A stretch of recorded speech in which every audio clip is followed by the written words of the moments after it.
नमस्कार मित्रों, मैं आपका ज्योतिष मित्र आचार्य नवनीत बात कर रहा हूं। आपका हमारे YouTube चैनल एस्ट्रोलॉजी विथ आचार्य पे हार्दिक स्वागत है। मित्रों, आज हम लोग बात करेंगे ग्रहों के अनुसार व्यवसाय के बारे में। ठीक है।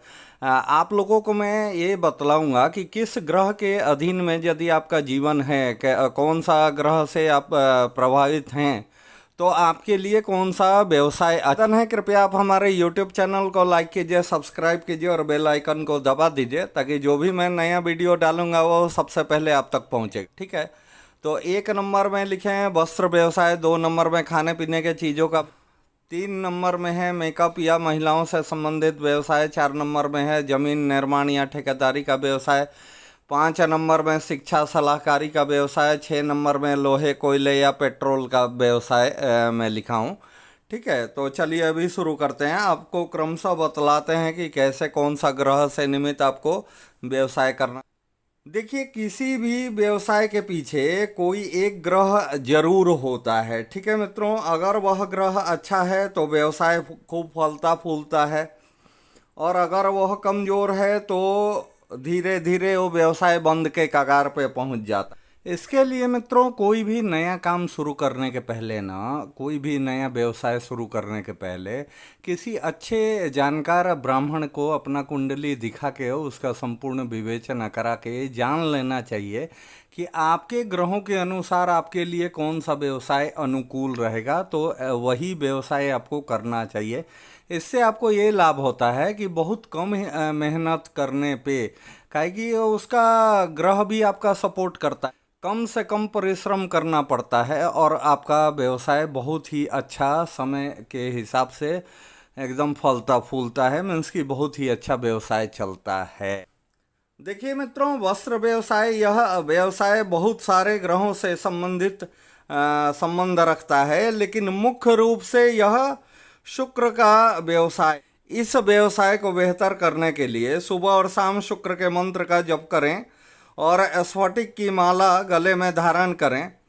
हर शुक्रवार को माँ लक्ष्मी को सफ़ेद मिठाई का भोग रखिए। जब भी कोई भी कपड़े का व्यवसायी है, उसके लग्न कुंडली में यदि शुक्र महाराज का पोजीशन क्या होगा आपको बतलाते हैं, तो जाके ऐसा इंसान धन दौलत बहुत ही अच्छा कमाता है कपड़े के धंधे में।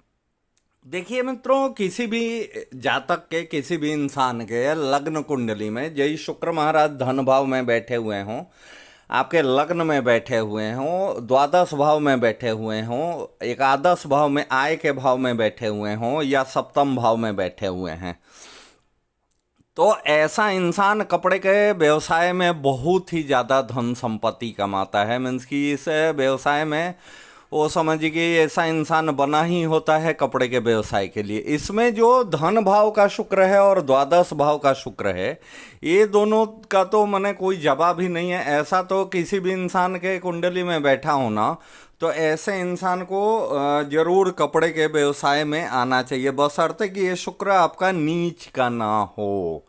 ठीक है मित्रों, या कोई पाप ग्रह से युक्त या दृष्ट होगा तो आपके धंधे में बहुत ही ज़्यादा उतार चढ़ाव आएगा। ठीक है मित्रों, अब हम लोग बात कर लेते हैं यही 2 नंबर का, कि खाने पीने के चीज़ों का व्यवसाय करने के लिए। तो मित्रों, आप लोगों को बतला दें कि अनाज का व्यवसाय मुख्य रूप से बृहस्पति से जुड़ा है, और पके हुए भोजन के लिए शुक्र महाराज का भूमिका अहम होता है। जलीय खाद्य मुख्यतः चंद्रमा के प्रभाव से देखा जाता है कि जलीय जैसा मछली हुआ, ऐसा माने जो कि जल में जो पैदावार होता हो, तो उसका मुख्य कारक ग्रह होता है चंद्र। और इस तरह के पदार्थ का व्यवसाय सफलता के लिए आपको सुबह शाम श्री कृष्ण का उपासना करना चाहिए। ठीक है मित्रों, अपने पास पीले रंग का एक रेशमी रुमाल रखें, इससे भी ऐसा व्यवसाय खूब फलता फूलता है। यदि आपका मान के चलिए कि अनाज से संबंधित है, तो यही शुक्र के जगह आपका कारोबार स्थान का मालिक, यदा सप्तम स्थान के भाव का स्वामी यदि आपके एकादश भाव में बैठे या लग्न में बैठे बृहस्पति महाराज, तो ऐसा इंसान अनाज के व्यापार से, या दसम भाव के स्वामी एकादश भाव में बैठे मीन्स कि दसम भाव का 9 का अंक लिखा हो या 12 का, और तब जाके बृहस्पति महाराज यदि एकादश भाव में बैठेंगे तो ऐसा इंसान अनाज के बिजनेस से बहुत ही ज़्यादा अकूत धन संपत्ति हासिल करता है, कमाता है, अर्जित करता है। ठीक है मित्रों, यही चंद्रमा मानिए कि एक या तो एकादश भाव में स्वगृही हो या तो दसम भाव के कर्मस्थान के स्वामी का कर्मस्थान का स्वामी हो के और एकादश भाव में बैठे, या सप्तम भाव का स्वामी हो के एकादश भाव में बैठे, या लग्न का स्वामी हो के एकादश भाव में बैठे और सप्तमेश या दशमेश उसके साथ में हो, तो भी ऐसा इंसान अतुलित धन संपत्ति कमाता है मछली के कारोबार। मित्रों, मेकअप और महिलाओं से संबंधित व्यवसाय के लिए भी शुक्र महाराज को और चंद्रमा को ही कारक ग्रह माना गया है। ठीक है, यदि आपके कुंडली में, लग्न कुंडली में शुक्र या चंद्रमा यदि शुभ भाव में बैठे हुए हैं, या तो कर्मेश, दशमेश या एकादश भाव के स्वामी होके जय स्वगृही हैं, तो ऐसा इंसान मेकअप और महिलाओं से संबंधित व्यवसाय में खूब धन अर्जित करता है। या तो उसके डेट ऑफ बर्थ में 6 का अंक आता हो, जी छठा तारीख हो, या तो छठा महीना हो, या तो छठा माने 6 का अंक उसके साल में आवे, तो भी ऐसा इंसान को देखा गया है कि वो खुद भी बहुत शौक श्रृंगार करने वाला होता है और मेकअप या महिलाओं से संबंधित व्यवसाय में ऐसा इंसान बहुत ही ज़्यादा धन संपत्ति अर्जित करता है। मित्रों, जिस इंसान का भी समझिए कि जमीन निर्माण या ठेकेदारी का व्यवसाय है, तो इसके लिए जमीन से जो रिलेटेड कोई भी व्यवसाय है, तो ऐसे इंसान का जन्म कुंडली में, लग्न कुंडली में मंगल का शुभ अवस्था में होना अति आवश्यक है। यदि मंगल आपका शुभ अवस्था में बैठा हुआ है तो आपका जमीन से रिलेटेड कोई भी काम बहुत ही अच्छा चलेगा।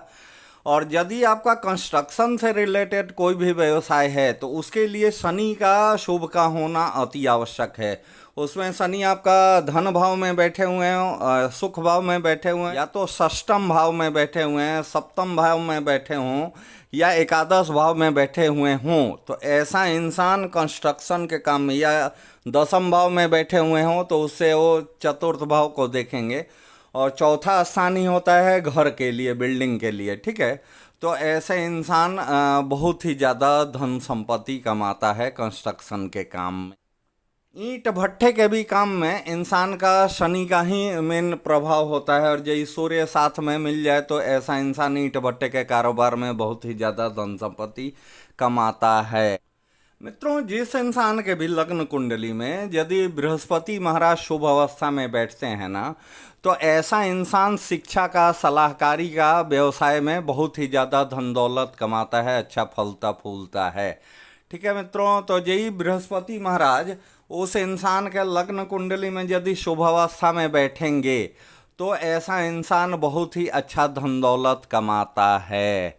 ठीक है मित्रों, यही पुस्तक का, किताब का यही दुकान करे, स्टेशनरी का यही दुकान करे, तो ऐसा इंसान स्कूल व्यवसाय करे तो ऐसा इंसान बहुत ही अच्छा धन दौलत कमाता है, बशर्ते कि यही बृहस्पति पीड़ित ना हो, अस्त ना हो, या किसी पाप ग्रह से युक्त या दृष्ट ना हो। तो यही ऐसा कुछ हो तो उसका उपाय करने से ऐसा बृहस्पति शुभ का फल देना शुरू कर देते हैं। ठीक है मित्रों, अब आपको एक चीज़ और बतला दें कि यदि किसी भी इंसान को प्रिंटिंग प्रेस का यदि बिजनेस करना हो ना, प्रिंटिंग प्रेस का यदि व्यवसाय करने का मन हो, तो ऐसा इंसान को अपने कुंडली में देख लेना चाहिए कि यदि षष्ठम भाव में, छठे स्थान में यदि बुध और शुक्र महाराज बैठते हैं ना, और वो ग्रह यदि शुभ अवस्था में है, तो ऐसा इंसान प्रिंटिंग प्रेस के व्यवसाय में अत्यधिक धन दौलत अर्जित करता। मित्रों, कोई भी इंसान ना दुनिया में यदि लोहे के काम में है, या पेट्रोलियम के काम में है, या कोयले के काम में है, तो ऐसे इंसान के लग्न कुंडली में यदि शनि महाराज शुभ अवस्था में बैठे हुए हैं, तो ऐसा इंसान इन सब कारोबारों में अच्छा धन संपत्ति कमाता है। या तो सिंह राशि का यदि शनि महाराज होके, या सूर्य से युति बना के और यदि आपके कुंडली में बैठते हैं, तो ऐसा इंसान ज्वलनशील पदार्थ का भी व्यवसाय में बहुत अच्छा धन दौलत अर्जित करता है। ठीक है मित्रों, तो बस आज के इस वीडियो में इतना ही। फिर मिलते हैं अगले वीडियो में, तब तक के लिए नमस्कार।